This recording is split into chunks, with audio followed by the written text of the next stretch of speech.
Global संकेत negative से neutral side पर रख सकते हैं, क्योंकि अमेरिका में 600 पॉइंट से ज्यादा की जो कमजोरी हुई है। हालांकि इस कमजोरी में एक अच्छी बात भी है कि गेम स्टॉप जैसे स्टॉक्स में अमेरिका के रॉबिनहुड्स का जो इंटरेस्ट बढ़ा है, उस वजह से जो अमेरिकी बाजार गिरे वो परमानेंट नहीं है।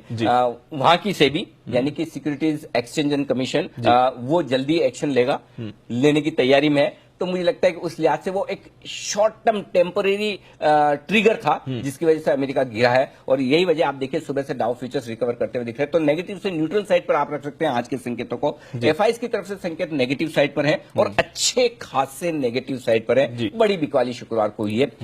घरेलू फंड्स के संकेत बड़े लंबे समय बाद पॉजिटिव साइड पर आते हुए दिखे।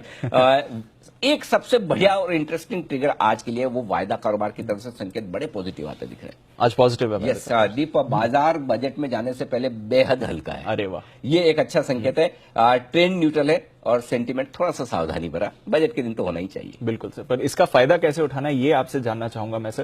पर पहले जरा ये बताएं कि आज के लिहाज से किस तरह के इंपॉर्टेंट जोन्स निकल कर आ रहे हैं बाजार में।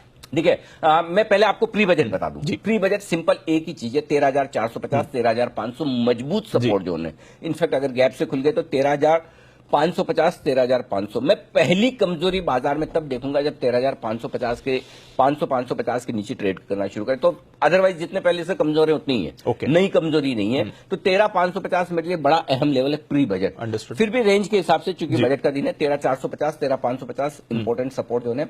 ऊपर 13,725 13,825 पहली लेवल है। उसके बाद अगर पार हुए तो 13,900 925 के आसपास जाकर बजट से पहले हम रुक जाएंगे। ये आपके लिए निफ्टी पर इंपॉर्टेंट सपोर्ट जोन है। अंडरस्टूड। बैंक निफ्टी आपके लिए 30,150 30,250 इंपॉर्टेंट सपोर्ट है बजट से पहले। ऊपर 31,000 31,175 ये बजट से पहले की रेंज है, जहां पर जाकर आप प्रॉफिट बुकिंग आते देखेंगे। शुक्रवार को भी आपने देखा एग्जैक्टली 31,000 के ऊपर टिके। एग्जैक्टली 500 पॉइंट 5 मिनट में पता ही नहीं चला, आप पलक झपके तब तक, मतलब जो ये मतलब आप बजट के एक दिन पहले देख सकते हैं जो हमेशा होता है। तो वो वाला एक्शन आप देख चुके हैं। तो ये आपके लिए दोनों ही रेंज बजट से पहले की इंपॉर्टेंट। और मैं बहुत ज्यादा आज आपको रेंज में स्मॉल मीडियम बड़ी रेंज वो सब में नहीं पढ़ रहा, क्योंकि pre budget post budget analysis में अलग से करूंगा। लेकिन फिलहाल ये जो लेवल से इनको ध्यान में रखिए सर। जब एक एक लेवल देखते हैं तब तक फिर आप बताते हैं कि बाजार ने कुछ नया सिखाया है। एब्सोल्युटली नहीं, लेकिन पोस्ट बजट के लिए पूरा एनालिसिस है। हाँ, ये बात पक्की है। ठीक है सर, तो ये तो प्री बजट अप्रोच हो गई। अच्छा, इसमें एफआईज की पोजीशनिंग क्या है और पीसीआर क्या संकेत दे रहा है? एफआईज पोजीशनिंग वही 1% लॉन्ग बढ़ा है, कोई खास फर्क नहीं है। विक्स 4% बढ़कर आया है, बजट से ठीक पहले बढ़ना लाजमी है। लेकिन हाँ दीप, जो सबसे इंपॉर्टेंट चीज है वो मेरे लिए कि पुट कॉल रेशियो 1 के नीचे। बजट के दिन अगर आपका put call ratio 0.35 basis point यानी कि 1/3 कम होता है, इसका मतलब क्लियर कट है कि शुक्रवार को काफी लॉन्ग पोजीशंस कम हुई है, कुछ शॉर्ट्स बने, तो बाजार ओवरसोल्ड है। अब मेरे लिए ऐसा पुट कॉल रेशियो मुंह में पानी लाने वाला होता है कि ओवरसोल्ड मार्केट हो। प्रॉब्लम क्या होती है, ओवरसोल्ड मार्केट में सिर्फ आपको दो दिनों में बड़ा ध्यान रखना होता है। एक तो एक्सपायरी के दिन, एक्सपायरी के दिन हर वक्त ये फॉर्मूला काम नहीं करता। दूसरा किसी बड़ी इवेंट के दिन जी, तो ये आज बड़ी इवेंट का दिन है, तो ओवरसोल्ड पीसीआर थोड़ा और ओवरसोल्ड हो सकता है, बड़ी बात नहीं। लेकिन ये बात अच्छी है कि इस बजट में बाजार हल्के, आज से 7 दिन पहले अगर बजट में आप जा रहे थे तो बहुत हैवी होते जी, और अच्छी खासी तेजी की पोजीशन के, तो वहां पर अगर हल्का भी झटका लगे तो आप बर्दाश्त नहीं कर सकते। अब लोग झटके खा चुके हैं, 1000 पॉइंट जो निकले हम 5 दिनों में झटके खा चुके। तो सबसे बढ़िया बात आज बजट में सुबह सुबह ये कि बाजार बेहद बेहद बेहद हल्के हैं, ये सबसे बड़ा पॉइंट है। तो रूम बनाकर तैयार है हम। ठीक है सर, एग्जिस्टिंग पोजीशंस क्या करें? 13,500 ये सिर्फ ये सारे लेवल बजट से पहले के जी सर। बजट से पहले 13,500 का स्टॉप लॉस रखिए, और बैंक निफ्टी पर स्टॉप लॉस 30,000 का रखिए जी। अगर आप शॉर्ट हैं तो 13,825 बजट से पहले का आपका स्टॉप लॉस होगा, और 31,200 बैंक निफ्टी पर होगा आपके लिए स्टॉप लॉस। ये प्री बजट वाली बात है। और बजट के बाद तो काम वैसे भी बजट की स्पीच के दौरान और बाद में तो शूरवीरों का काम है। हाँ। खतरों की खिलाड़ी वही समझना है आपसे आज, जो बस सर पे कफन बांध के निकलते हैं, कुछ तो करेंगे आज उन लोगों के लिए। आज शॉर्ट्स में भी शॉर्ट में भी 13,825 और 31,200, ये दो लेवल्स शॉर्ट में है, आपको जहां स्टॉप लॉसेस रखने हैं। चलिए, सीरीज का दूसरा दिन है सर, तो बैन में तो कोई स्टॉक नहीं है, पर फंड्स का डेटा जरा समझाए, ये काफी इंटरेस्टिंग हो गया सर। 5,900 करोड़ की दमदार बिकवाली की है एफआईज ने, और बड़ा नहीं है सर कुछ? बड़ा है, बड़ा नहीं, बहुत बड़ा है। हाँ। बहुत बड़ा है, और बजट से ठीक पहले बिकवाली हुई। इंटरेस्टिंग है, सामने 2,500 करोड़ के आसपास की कैश की खरीदारी, लेकिन फिर भी मैं ये भी मान सकता हूं कि बजट से पहले जाहिर सी बात है थोड़ी प्रॉफिट बुकिंग। सो इस डेटा को एब्सोल्यूट नंबर में नहीं लेंगे, देखेंगे बजट के बाद भी क्या बेचते हैं क्या, तो ये बजट के पहले की प्रॉफिट बुकिंग मान सकते हैं। या क्योंकि वायदा कारोबार में शॉर्ट्स नहीं बने, जो कुछ कैश में बिकवाली हुई, तो कैश में बिकवाली प्योरली प्रॉफिट बुकिंग है। ओके, ठीक है, करेंगे, कोई प्रॉब्लम नहीं। अब प्रॉब्लम है तो भी क्या कर सकते हैं, है तो है, लेकिन भाई ठीक है, कुछ एफआईआई एटलीस्ट डीआईएस थोड़ा खरीद रहे हैं। हाँ, थोड़ा खरीद रहे, वो मतलब हल्की रिलीफ वाली बात है, लेकिन ये पास डेटा आज काम के नहीं है। अग्रीड, आज के बाद आगे देखेंगे। पर जो आपने ये बात कही, वायदा कारोबार आज पॉजिटिव है, ये कितना इंपॉर्टेंट है और क्या लेवल्स हैं यहाँ पर? दीप देखिए, पहली चीज ये कि डेटा बहुत कम है। मैंने जैसा बोला कि पोजीशन हल्की है, हल्की का मतलब ये नहीं कि सिर्फ तेजी की तरफ हल्की, तेजी मंदी दोनों तरफ हल्की है, क्योंकि आप हर एक स्ट्राइक प्राइस पर देखेंगे तो ओपन इंटरेस्ट बहुत कम है। पहला इंपॉर्टेंट लेवल आपके ऊपर की तरफ 13,800 का है, जहां 17 और 18 लाख शेयरों का ओपन इंटरेस्ट पुट और कॉल दोनों में लगभग बराबरी का है। तो 13,800 के ऊपर आपको पहला मजबूती का संकेत आता हुआ दिखेगा, और 13,500 के नीचे नया कमजोरी का संकेत आता हुआ दिखेगा। ये 300 पॉइंट की रेंज वायदा कारोबार के डेटा में दिख रही, तो जो ज्यादा बहुत खास वाली बात है नहीं। अल्टीमेटली आज सब वेट एंड वॉच वाले मूड में ज्यादा होंगे, और जो होंगे भी कुछ और ट्रेडर्स ऐसे होंगे जो 11 बजे के पहले अपनी पोजीशन कम करना चाहेंगे। लेकिन इसका मतलब ये नहीं कि, एक चीज मैं फिर बता दूं, इसका मतलब ये बिल्कुल भी नहीं कि आप ये सोचे कि 11 के बाद ही एक्शन होगा। एक्शन कभी भी हो सकता है, और आखिरी 5 मिनटों में शुक्रवार को अगर आपने एक्शन देखा तो आपको समझ में आ गया एक्शन कभी भी किसी भी तरफ और कैसा हो सकता है, आप सोच नहीं सकते। 31,100 का बैंक निफ्टी अगर 30,500 आ जाए 600 पॉइंट 6 मिनट में, तो इसका मतलब बजट को लेकर जिन लोगों की एक्सपेक्टेशन है, आई एम श्योर जिन लोगों ने शुक्रवार को दोपहर में 3:20 के बाद बेचा है जी, अगर आज उन्हें एसजीएक्स 50 100-150 पॉइंट ऊपर दिखा दे तो वो आज भी तैयार होंगे जी, अनडाउटेडली। तो आपको हर तरह की तैयारी रखनी है। ऐसा नहीं सोचना कि वोलेटिलिटी सिर्फ बजट के बाद होगी, बजट के पहले भी हो सकती है, इसकी भी तैयारी रखनी चाहिए। ठीक है सर, तो बजट के पहले की भी वॉलेटिलिटी हो सकती है, और बजट के बाद तो ऑफ कोर्स भरपूर एक्शन रहेगा। तो सर अब बजट की बात करते हैं, जो दूसरा पार्ट है।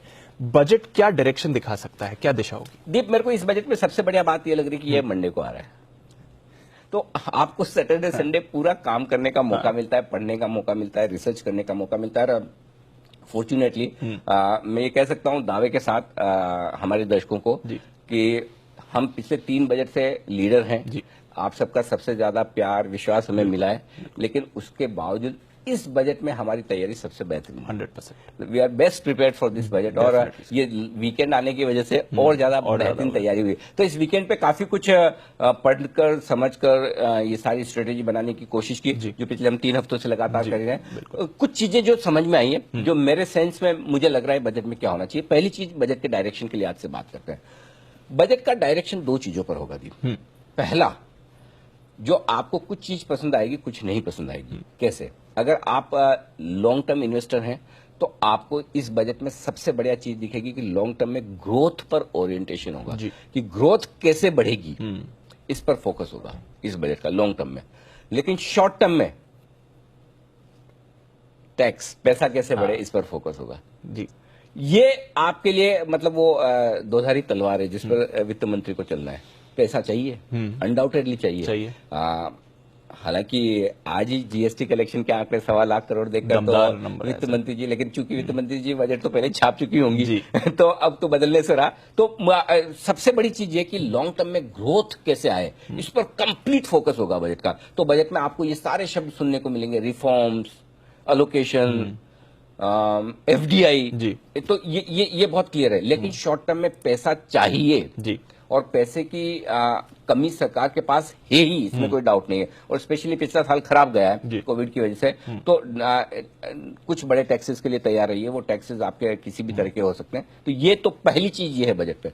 दूसरी चीज जिस पर मुझे लगता है पूरा बजट आधारित होगा और होना चाहिए, कैसे हिंदुस्तान दुनिया भर के इन्वेस्टर्स के लिए, कंपनियों के लिए एक बड़े मैन्युफैक्चरिंग हब के तौर पर आ जाए और एक इन्वेस्टमेंट डेस्टिनेशन के तौर पर आए, कि चाइना का ऑल्टरनेट आपको हिंदुस्तान में है। करेक्ट। तो पूरी तरह से बजट आप देखिएगा इसके आसपास घूमेगा कि कैसे हिंदुस्तान चाइना का बड़ा ऑल्टरनेट बन सकता है। उसके लिए विदेशी पैसा लाने के लिए, विदेशी इन्वेस्टर्स को लाने के लिए, हिंदुस्तान में मैन्युफैक्चरिंग बनाने के लिए, हब बनाने के लिए, उस पर तो चाइना का ऑल्टरनेट हिंदुस्तान है, ये मैसेज देने की कोशिश आज सरकार पूरी दुनिया को करेगी। ओके। तो मुझे लगता है ये दो चीजें होनी चाहिए, एक long term growth oriented, short term tax oriented, दूसरा हिंदुस्तान चाइना का सबसे बेस्ट विकल्प है, आइए पैसा लगाइए। ओके। ये दो चीजें आज के बजट की रहेगी, ये डायरेक्शन है बजट का। समझ गए सर। तो ये बड़ी बातें होंगी, पर और भी कुछ पॉजिटिव आ सकते हैं इस बजट में, आपकी कहां नजर है? बहुत होंगे पॉजिटिव्स, और दीप पॉजिटिव्स के लिहाज से देखें तो सबसे पहला और सबसे बड़ा पॉजिटिव मेरे लिए जो बजट में रहेगा, मार्केट के लिए जो रहेगा, वो ये कि पूरा फोकस रिफॉर्म्स पर होगा जी। और साथ ही साथ ढेर सारे सेक्टर्स ऐसे होंगे जहां एफडीआई ओपन हो सकती है कि आपको मैन्युफैक्चरिंग को बढ़ावा देना है, पैसा चाहिए, पैसा हमारे पास लिमिटेड है खर्च करने के लिए भी और एंटरप्रेन्योर्स को देने के लिए भी। तो फिर दूसरा बेस्ट ऑल्टरनेट है कि आप एफडीआई लाइए, एफडीआई के लिए लिमिट खोली जाएगी, राइट लेफ्ट सेंटर। ओके। हाँ, और एक आध सेक्टर में नहीं, कई सेक्टर्स में, और आप जो सोचते हैं उससे ज्यादा।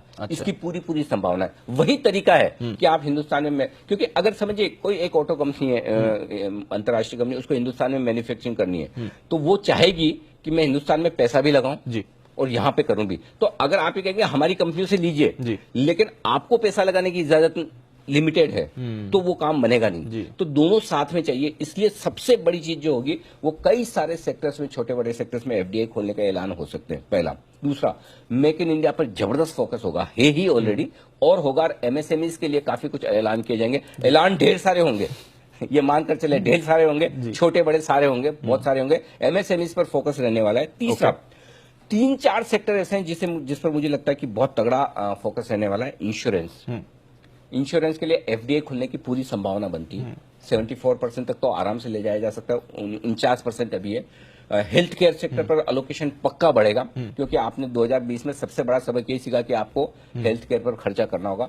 फार्मा सेक्टर के लिए रिसर्च, R&D वगैरह पर बड़ी छूट आ सकती है। तो ये 3 सेक्टर साफ तौर पर आज बजट में फोकस रहने वाला है। Apart from regular agriculture, fertiliser, वो तो है ही, वो तो उसमें नई बात नहीं है, जी। लेकिन ये 3 सेक्टर। चौथा एक डीप जो है, इंफ्रास्ट्रक्चर को बूस्ट मिलेगा, और इंफ्रास्ट्रक्चर के बूस्ट को प्ले करने का सबसे बढ़िया तरीका है सीमेंट। ओके। क्योंकि आपके पास इंफ्रास्ट्रक्चर में एलएनटी के अलावा आपके पास बहुत सारे स्टॉक्स होते नहीं, तो सीमेंट एक और दूसरा सेक्टर है जिस पर आपको फोकस रखना चाहिए। सरकारी बैंकों में एक्शन हो सकता है, बैड बैंक की बात चल रही है जी। मुझे लगता है बैड बैंक का जिक्र किया जाएगा, लेकिन वो सब नहीं होगा जो आप सुनना चाहते हैं। छोटे से अमाउंट के साथ बैड बैंक की शुरुआत होने की बात की जा सकती है। अच्छा। लेकिन फुल फ्लेज बड़ा बैड बैंक बन के आएगा, बड़ा पैसा डाला जाएगा, वो सरकार के पास उतनी जगह है नहीं पैसा डालने की। तो बात होगी, शुरुआत होगी, बड़ा नहीं होगा, छोटा मोटा एक्शन होगा, बट फाइनली आना चाहिए। आना चाहिए सर। आपने कहा लॉन्ग टर्म गेन के लिए शॉर्ट टर्म पेन, तो दर्द कहां से आ सकता है? दर्द आ सकते हैं, और दीप एक नहीं कई दर्द आ सकते हैं, और इसकी तैयारी रखनी चाहिए। पहला तो ये कि जो लोग ज्यादा कमाते हैं, I mean 2020 के बाद भी ज्यादा कमा रहे हैं, बचे हैं कोई? हाँ बिल्कुल बचे। ये 1.25 लाख करोड़ ऐसे ही थोड़ी आ रहा है, कोई तो खर्च कर रहा है, कोई तो कमा रहा है, तो वो तैयार है। अब वो कोविड सेस के नाम पर आता है, किसी और नाम पर आता है। देखिए ये सरकार मौका नहीं छोड़ेगी टैक्स बढ़ाने का। वैसे भी उन्होंने जब जहां जहां मौका मिला है सेस बढ़ा कर टैक्स बढ़ाए। सही बात है। तो अभी तो गिवन है कि आप कोविड के नाम पर टैक्स ले ही सकते हैं, तो किसी न किसी तरह का टैक्स तो बढ़ेगा। 25-30 लाख रुपए से ज्यादा सालाना कमाई जिनकी है, उन्हें तो तैयार रहना चाहिए टैक्स और देने के लिए। मैं मेंटली प्रिपेयर्ड हूँ फाइनेंशियली तो नहीं, मेंटली तो जरूर प्रिपेयर्ड हूँ क्या टैक्स देना है। माफ कीजिएगा। दूसरा, आपके हमारे जो सारे हमारे चहेते दर्शक हैं, उनके लिए शायद बहुत अच्छी खबर ना आए बजट में।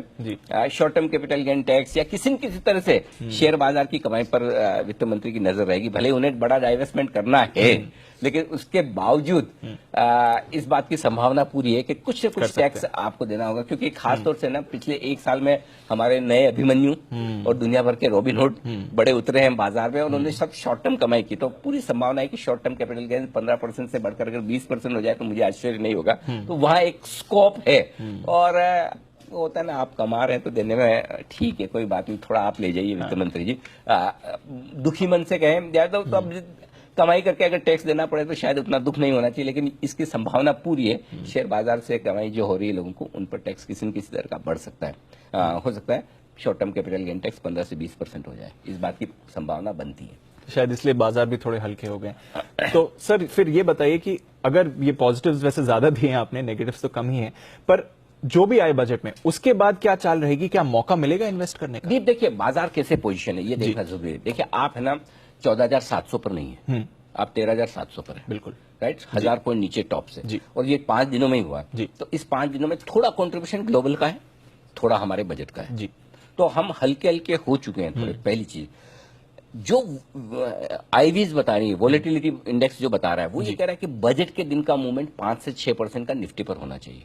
इतना बड़ा Either side, हाँ 5 से 6 वो मार्केट मानकर चल रहा है रेंज कि भाई 5-6% ऊपर या 5-6% नीचे, ये रेंज हो सकती है बाजार की बजट के दिन के एक्शन के लिहाज से, जहां आप बंद हुए वहां से 5-6% ऊपर 5-6% नीचे। तो अब इस लिहाज से आपको प्ले करना है। अब मैं आपको बताऊं जो हमारा टॉप वाला फॉर्मूला भी जो हमने शो किया था उसके हिसाब से भी और बाकी जो मैंने डेटा क्रंचिंग की है उस हिसाब से मेरे लिए लेवल्स बहुत साफ निकल कर आने लगे। कहां निफ्टी पर इंपॉर्टेंट सपोर्ट है 13,250, 13,325 ये पहला मजबूत सपोर्ट जोन है। अगर बजट बहुत खराब नहीं आया तो यहीं पर बाजार बेस बना देगा। ओके, तो ये तो ज्यादा दूर नहीं है।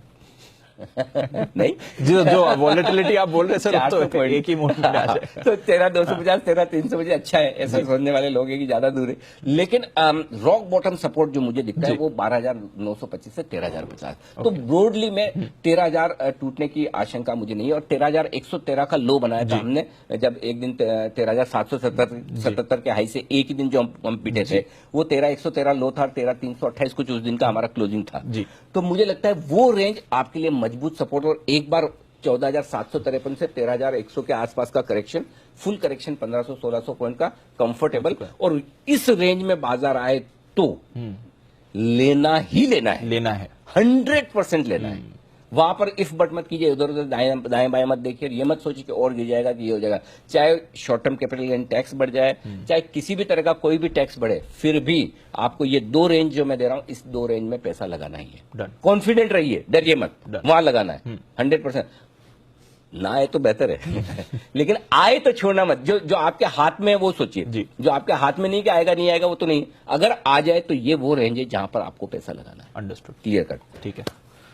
ओके अब ऊपर की रेंज बता दूं जी 13,800, 14,050 ये ऊपर का जोन है जहां तक जाने की कोशिश हो सकती है। बजट बहुत अच्छा है कि मतलब सब कुछ बढ़िया बढ़िया और कोई खास टैक्स वैक्स ना बढ़ाया करेगा सरकार, ऐसा कि मतलब लिमिट में फिस्कल डेफिसिट वगैरह को लेकर भी कंफर्टेबल अगर है तो फिर आपके लिए 14,125, 14,250 फाइनल टारगेट। वहां पर अगर आ जाए तो बेच भी दीजिए, ठीक है, प्रॉफिट बुक करके एक बार फिर से इंतजार कीजिए। ओके, ये सिंपल चीज है। ये बाजार का ब्रॉडली बजट के दिन का रेंज है। अंडरस्टूड। बैंक निफ्टी का इंसिडेंटली मुझे भी थोड़ा सरप्राइज हुआ जब डेटा क्रंचिंग करा तो मूव उतना बड़ा नहीं दिख रहा जितना निफ्टी का दिख रहा है। तो बैंक निफ्टी मुझे सरप्राइज कर सकता है मूव के मामले में, लेकिन इसलिए नहीं दिख रहा कि बैंक निफ्टी कंपैरेटिवली गिरा कम है, पिछले 2 दिनों से हरे निशान में बंद हो रहा है, ये ध्यान रहे। तो बैंक निफ्टी के लिए इमीडिएट सपोर्ट जो है दीप वो है 29,450, 29,625। ये मजबूत सपोर्ट है बजट के दिन का, टूटना नहीं चाहिए। अगर टूटा तो भी फिर आपको जो 13 दिसंबर के आसपास, मुझे डेट याद नहीं है लेकिन जब 13,113 निफ्टी हुआ था तब 29,200 की रेंज में बैंक निफ्टी पहुंचा था, वो आपका रॉक बॉटम सपोर्ट है। ओके, मुझे नहीं लगता कि बैंक निफ्टी 29,450, 29,625 भी तोड़ना चाहिए, लेकिन उसके बावजूद बजट का दिन है तो हर चीज के लिए क्या वो होगा, क्या कभी फ्रैक्शन ऑफ सेकंड में ऐसे जाएगा तो आपको पता नहीं चलेगा, तो उसकी तैयारी आपकी रहनी चाहिए। ऊपर कितना जा सकता है 31,000, 31,175 ये वो रेंज है जहां बजट के वक्त एक बार जाने की कोशिश कर सकता है। इसके ऊपर का एक जोन और है 31,550, 650। बैंक निफ्टी में पॉजिटिव सरप्राइज ऊपर की तरफ आ सकता है अगर बजट अच्छा लगे तो हो सकता है ये ऊपर का जोन भी निकाल दे 31,550, 31,650 का। लेकिन फिलहाल मेरे पास वो बड़े लेवल्स निकल कर नहीं आ रहे हैं, इसलिए मैंने ये लेवल्स लिखे, तो ये आप ब्रॉडली मानकर चलिए। ठीक है सर, यहाँ पर भी कोई है पैसा लगाने का मौका, कोई रेंज जो हाँ, ये जो सपोर्ट रेंज है 100% लगाना है, लगाना ही लगाना है। अब कितना लगाना है वो अलग बात है, कितना लगाना है उसका भी जवाब दे दो, या आपके रिस्क एपेटाइट पर डिपेंड करता है आप कितना लगाते हैं। लेकिन मेरा ये समझना है कि फर्स्ट रेंज पे 25%, सेकंड रेंज पे 50%, 75% इन्वेस्ट कर दीजिए जी। आपके पास जो भी कैश है 25% रहने दीजिए, कि वो 25% किसके लिए, बजट के लिए नहीं ना, डाउ के लिए क्योंकि कल के बाद फिर से डाउ देखना है और पिछले कुछ दिनों में डाउ की भी सेहत बिगड़ी है, थोड़ा मामला ठीक नहीं है। तो इसलिए डाउ के लिए 25% बचा कर रखें, अल्टीमेटली ग्लोबल भी है, हो सकता है अगले 5-7 दिन में थोड़ा और मौका मिले। तो मुझे लगता है कि ये 3 लेवल्स हैं जहां पर आपको पैसा लगाना है। ठीक है, तो मौके का इंतजार करें, लेवल्स आपको मिलेंगे, वहां पर पैसा लगाना है। कहां लगाना है पैसा, ये तो बताइए। पहले सेक्टर्स बता दूं। हाँ। इंश्योरेंस कंपनियां, जी। चाहे जनरल इंश्योरेंस कंपनियां हो, चाहे लाइफ इंश्योरेंस कंपनियां हो, और अगर एफडीआई आ गया, बढ़ गया 49% से 74%, इंश्योरेंस कंपनियां ये ब्लाइंड बाय है। आज नहीं, साल, 2 साल, 5 साल, 10 साल, 15 साल, ये सारे स्टॉक्स ऐसे हैं जो ऐसी वेल्थ क्रिएट करेंगे जैसे किसी जमाने में आईटी कंपनी ने की थी। जी। ये आईटी कंपनी वाली वेल्थ आपकी इंश्योरेंस कंपनी में बनेगी। तो आज अगर बाजार खराब हो और अगर एफडीआई ना आए, ना बढ़े, तब भी लगाना, और आ जाए तो कहना ही क्या। जी। ठीक है, तो ये एक ये है, बहुत क्लियर कट। दूसरा, फार्मा कंपनी, ओके, यहां पर पैसा लगाना है। अगर बजट से पहले, बजट के दौरान फार्मा स्टॉक्स गिरते हैं, और अगर आरएनडी का डिडक्शन और बढ़कर आ जाए, कहना ही क्या। तीसरा, फार्मा के साथ एपीआई भी, चूरन बनाने वाली कंपनियां, वो भी हैं। चौथा, हॉस्पिटल स्टॉक्स, हेल्थ केयर पर पक्का फोकस रहेगा, और इस बार हॉस्पिटल्स की और स्पेशली प्राइवेट हॉस्पिटल्स की इंपॉर्टेंस सरकार को पता चल गई है। जी। तो वहां पर और इन्वेस्टमेंट आए, बढ़िया हेल्थ केयर फैसिलिटीज बनाए, क्योंकि सरकार के पास वो लेग रूम है ही नहीं कि वो सारी जगह हॉस्पिटल्स वही पहुंचा सके। प्राइवेट सेक्टर को आपको हॉस्पिटल्स में लाना ही पड़ेगा। तो ये एक और सेक्टर होगा। इंफ्रास्ट्रक्चर पर पुश रहेगा, फोकस रहेगा, और उसको खेलने का सबसे बढ़िया तरीका है सीमेंट स्टॉक्स। महंगे हैं, महंगे थे, महंगे रहेंगे, ये नहीं होने की उम्मीद ना करें। हाँ। गडकरी साहब ने अपनी पूरी कोशिश की है, उनके बोलने पे आते हैं 25-50 ऊपर, वापस 100 बढ़ जाते हैं। वो वाला हाल है। कमा रहे हैं कंपनियां, आज देखिए सेल के रिजल्ट देखिए क्या कमाल कर रही है। तो कंपनियां कमा रही तो आप क्या करेंगे। तो वो वाला चीज है। तो सीमेंट में मुझे बहुत अच्छा लगता है। चलिए, ये सारे सेक्टर्स हैं। ये तो सेक्टर्स रहे, कुछ इनमें नाम भी बता दीजिए सर। जो आपकी बकेट खरीदारी की लिस्ट होनी चाहिए, मैं आपको 5-6 नाम देता हूं। इनको आपको जब जहां जैसे अच्छा लगे एंट्री कर लीजिए। पहला, आईटीसी। अगर आईटीसी के लिए सिगरेट पर टैक्स बढ़कर आए तो जितना गिरे वहां खरीद लीजिए, ना बढ़ के आए तब भी खरीद लीजिए। ओके, ये बाय है। आईटीसी बजट के दिन बेस्ट बाय है। ये कॉन्ट्रा वेट है, कोई नहीं खरीदना चाहता, मैं खरीदना चाहता हूं। गिरे तो अच्छा है। और मेरे लिए ये साल का स्टॉक है, 2021। हाँ, ये तो आपने बताया। मेरा 2021 का स्टॉक है। एलएनटी दूसरा स्टॉक है। वरुण, आपने शॉर्ट कॉल दिया है क्या? नहीं, ठीक है। एक मात्र सेल कॉल जो है, और अनिल जी, वो बजट के दिन काफी वॉलेटाइल रहता है, इस वजह से मेरे सेल कॉल। बिल्कुल ठीक बात है। ट्रेडिंग वाली बात अलग है, इन्वेस्टमेंट वाली बात अलग है। लेकिन आईटीसी और एलएनटी 2 बेस्ट प्ले अगर बजट के दिन बाजार गिरा। तीसरा प्ले मेरे लिए बीएसई है। हो सकता है अगर short term capital gain tax बढ़े, या हो सकता है किसी तरह की और टैक्स लगाने की कोशिश करे, तो एक्सचेंजेस पर, डिपॉजिटरी पर, म्यूचुअल फंड पर नेगेटिव इंपैक्ट आ सकता है। तभी आपको खरीदना है, तभी आपको खरीदना है। तो बीएसई मेरी बकेट लिस्ट में। डीएलएफ और अल्ट्राटेक, इंफ्रास्ट्रक्चर और रियल एस्टेट को प्ले करने के लिए 2 स्टॉक मेरे पास है। और एक out of the box idea BPCL है। बीपीसीएल, हाँ। सरकार के दिमाग में, बजट के वक्त वित्त मंत्री के दिमाग में कहीं कहीं बैक ऑफ द माइंड पक्का रहेगा कि मुझे बीपीसीएल का डाइवेस्टमेंट करना है। मेरा बजट ऐसा ना हो कि मेरा बीपीसीएल का डाइवेस्टमेंट मार्च के पहले न हो पाए। ये ध्यान में रखिएगा। आप उनका दिमाग पढ़िए, उनके दिमाग में ये जरूर होगा। इसलिए बीपीसीएल अगर गिरे आज तो वहां पर भी फोकस होगा। चलिए, तो ये तो आपके लिए कुछ दमदार आइडियाज हैं जहां पर आप निवेश कर सकते हैं। एक चीज और बताना चाहता हूं दीपक, कि ये तो मैंने स्टॉक्स तो बता दिया, लेकिन पैसा लगाना कैसे, इसके 3 तरीके हैं आपके पास। पहला तरीका, जो सारे अच्छी क्वालिटी के स्टॉक्स, जरूर नहीं आप ये 5-6, आपको जो पसंद आए खरीदिए। ढेर सारी लिस्ट है और इस मार्केट में बहुत सारे स्टॉक्स हैं। तो जो तरीके हैं, 3 तरीके हैं मेरे लिए पैसा लगाने के। पहला, आप साइजेबल मनी, बड़ा पैसा डायरेक्टली स्टॉक्स में लगाएं, बिल्कुल सीधा सीधा मार्केट। हाँ, आज बाजार गिरे तो आप ये मान के चलिए कि जिस दिन का आपको इंतजार था वो दिन आ जाए, ये मान के चलिए। बजट में टैक्स बढ़ने की वजह से, एक ही वजह से गिर सकता है, कोई टैक्स वैक्स बढ़ गया कर गया, तो उसके अलावा कोई रीजन नहीं है। आप मान के चलिए कि मेरे लिए पैसा लगाने का मौका है। तो पहला, अगर गिरे डायरेक्टली अच्छे स्टॉक्स खरीदिए। आप अपनी लिस्ट पहले से बना के रखिए, आपको जो पसंद आए। दूसरा, आप चाहें तो अच्छी डाइवर्सिफाइड म्यूचुअल फंड्स में लगाइए। जो म्यूचुअल फंड की अलग अलग स्कीम होती है, लार्ज कैप की होती है, मिड कैप की होती है, स्मॉल कैप की होती है। मैं कह रहा हूं आप डाइवर्सिफाइड, जिनमें सब तरह का एसेट एलोकेशन है जी। सिर्फ लार्ज कैप, सिर्फ मिड कैप, सिर्फ स्मॉल कैप में नहीं लगाना, डाइवर्सिफाइड म्यूचुअल फंड स्कीम्स में लगाना। हर फंड की होती है, तो आप उसमें लगाइए जिसमें पोर्टफोलियो में आपके मिड, स्मॉल, लार्ज कैप सब है, क्योंकि आपको नहीं पता बजट के बाद क्या चलेगा जी। इसलिए आपको डाइवर्सिफाइड म्यूचुअल फंड में लगाना। हर फंड की स्कीम है, आपको जो पसंद आए उसमें लगाइए। और तीसरी चीज सबसे इंपॉर्टेंट है दीप, के अगर बाजार बजट के दौरान जोर से गिरा तो पता चला कि आज 3:30 बजे तक रिकवर भी हो गया या बॉटम से काफी ऊपर आ गया, तो आप मिस भी कर सकते हैं जी। उसका एक ही तरीका है, सीधे एक्सचेंज पे ईटीएफ खरीद लिए या निफ्टी के फ्यूचर्स खरीद लिए, सेंसेक्स के फ्यूचर्स खरीद लिए, जो आपको ठीक लगे, ताकि आपकी एंट्री हो गई। जी। जो बॉटम लेवल्स दिए वहां पर एंट्री हो जानी चाहिए, एंट्री हो जानी चाहिए, एंट्री हो जानी चाहिए। और एक और चीज, अगर आपने एंट्री कर ली उसके बाद 150 200 और गिर गया तो ऐसा मतलब मातम न मनाए, ये सोचे कोई बात नहीं और गिर। हाँ, अल्टीमेटली फिर कह दूं, मंदी टेम्पररी है, तेजी परमानेंट है। जी। इंसान हो या निफ्टी, अंत में जाना तो ऊपर ही। बस, तो इसलिए कॉन्फिडेंस रखकर पैसा लगाएं, मौका मिले छोड़ना मत।